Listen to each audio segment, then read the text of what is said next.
Today's episode is brought to you by Checkfront, the booking platform trusted by over 5,000 tour and activity operators around the world. You can start your own free 21-day trial over at checkfront.com.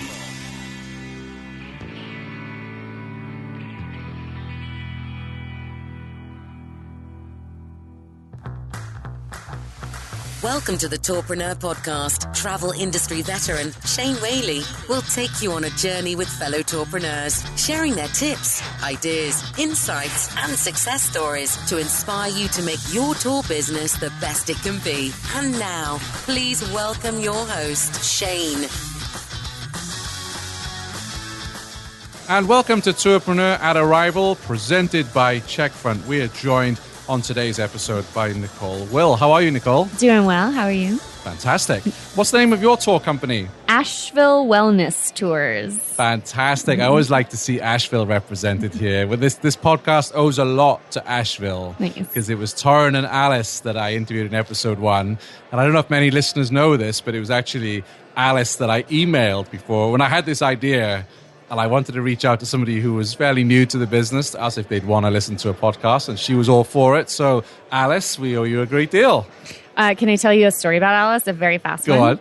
She is also a nurse, and my business partner just had a baby, and Alice attended to her and the baby in the emergency room, and our business partner credits her with saving her life and the life of her baby. I mean, Amazing. Asheville's very small, but that's pretty small. That's pretty amazing. Yeah, wow, yeah. Incredible. She's she's a lady of many talents. Absolutely. So, your tour, how did you get started and when did you get started? We started in 2017 as a walking tour downtown and yoga hikes in the area. And it really was a collaboration in the beginning. A yogi, a tea house, and a salt cave.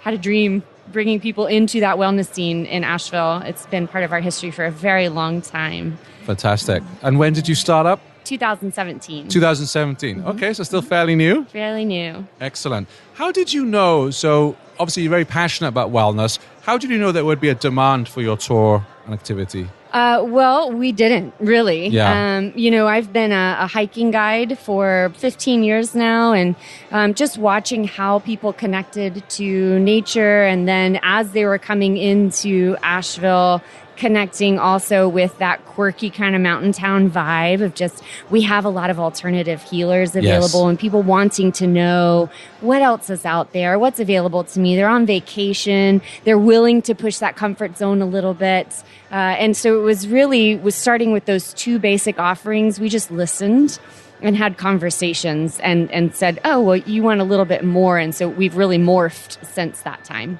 Fantastic. What do you find the most rewarding aspect of what you do? Oh, man, that's a tough one to answer. So many pieces. Connection, I would say. Yeah. People really connecting to the place they're visiting, to each other, unplugging, and connecting to the mountains, the really beautiful environment we have. Yeah, absolutely. Really powerful. What would you say in your business, what's been the biggest challenge you've had to overcome?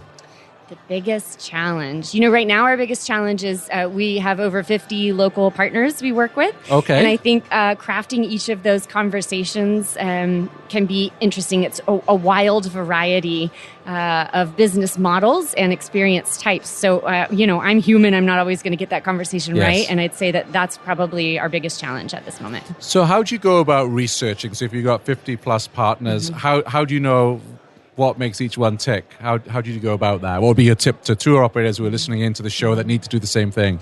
Yeah, it's really experiencing what they have to offer and sitting down and getting to know asking them that question. You know, just having a space for conversation, and then realizing too that conversation is going to shift over time, and just reminding ourselves to always be open to re-having the conversation. Yeah, right? absolutely.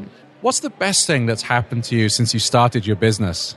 I would think, I say it goes back to the connection piece. Like the best thing is just watching people coming from all over the country. Maybe they don't all know each other. They're a group and they're joining to celebrate a birthday girl or a bachelorette, and really just letting loose. And then each time they come, they push their comfort zone just a little bit more. And these are tools and tricks and avenues to wellness that they can bring home with them. Yeah. And that to me has been really touching. Yeah, absolutely. I can imagine. What does your distribution mix look like? So how are you selling your tours online right now? We have just now tiptoed into the OTA world, and so we're listed with Viator, TripAdvisor Experiences, and our website. We have listed with our marketing, our DMO, our Convention and Visitors Bureau, but they don't sell the tours. It's just like a marketing channel. But really, other than that, we don't have much of an online footprint. Okay, and are you looking to increase that, or are you happy with it as is? Yeah, I mean, we'd love to find more partners, and we're just really starting to explore that world and figure out the give and take, right? Our biggest win, we felt, with CheckFront is customers being able to book online and not have to make that phone call to us. And they can just navigate our website, go through your interface, and just book directly with us. Once we get into it and once they see all the system can do, it's quite funny because you kind of see a world open behind that before them, and they're like, oh my God, and I can send emails and I can manage how many people come and I can check their means. I'd recommend using CheckFront because it's simple, it's straightforward, it's easy to use, and most importantly, there are never any problems. And how are you using social media? Oh, well, we're on Instagram, and my business partner is really more of the social media presence. So we're trying to keep the stories active, and on Facebook we try to share interesting articles and posts, and we're just really in this zone of trying to figure out which kind of content to push to which channel. And then I personally love the Pinterest board. Okay, Pinterest. Yeah. Why is that? Just idea sharing. You know, it feels less like I'm supposed to sell something and more like I'm supposed to be inspired and share that inspiration with other people. Absolutely. I like that. And in terms of booking, so do you work with a booking platform that can take online bookings for you? We do. We work with Xola. With Xola. And how is that working out? It's working out great. Each time we've run up against something that they didn't do, it's either in the pipeline or they've really considered it and pushed it towards their product development team, and I've appreciated that about them. Sure. And what made you pick Xola? Because there's 160 plus booking software companies out there. You know, at first I think it looked pretty to me on the checkout end. That appealed to me, and they offered everything that we needed them to. Like, we do a lot of invoicing, split payments, that sort of thing. So they check the boxes. So if the Xola directors are listening into this interview today, which I'm sure they are, what would you like to see them change or improve that would help your business? I would love to see the automatic review email go out to every member of the group instead of just the organizer. Interesting. Do you know if other booking software companies do that, or is it? Peak does. They do that? Yeah. Okay, so take note. How do you go about staying up to date with the trends in the industry? Well, Tourpreneur, of course. Of course. Yeah, thank you. Buy you a beer later on. Yeah. Definitely coming across resources like this. You know, I like Be a Better Guide. I think there's great resources there. And then following along with other tour operators, following their newsletters as well in different parts of the country doing similar things. Yeah. Great. What is one of the resources that you use the most? That could be a tool or an app to help you run your business. I would say bringing that booking software on was the big move for us. It's the most recent automation. Okay. And we have a lot of people who listen to the show who I call tourpreneurs in waiting, that they want to launch their own tour and they're listening to the show to educate themselves.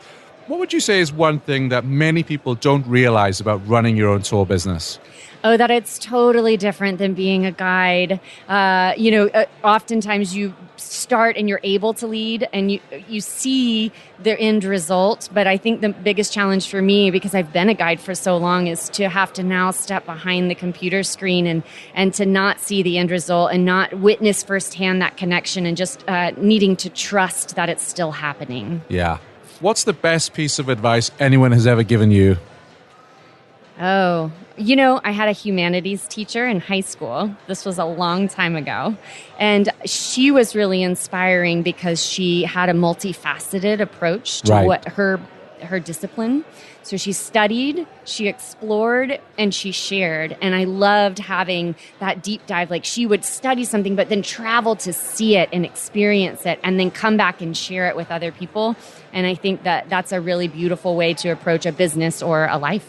Fantastic. And where can people find your tours? AshevilleWellnessTours.com. Fantastic. So, and I hope you'll want to come back on the show in the future, because I want to know all about salt caves. Yeah, who doesn't? I know nothing about salt. And you said the magic word tea, right? So, Yeah, right. I love tea. So, oh man, have oils. Let's talk about tarot. We've got some options. Right. We'll do it. Thank you for coming on the show. Thanks, Shane. Thanks for listening to the Tourpreneur podcast. Be sure to visit tourpreneur.com to join the conversation and access the show notes, including links to the resources mentioned on today's episode. This is Tourpreneur.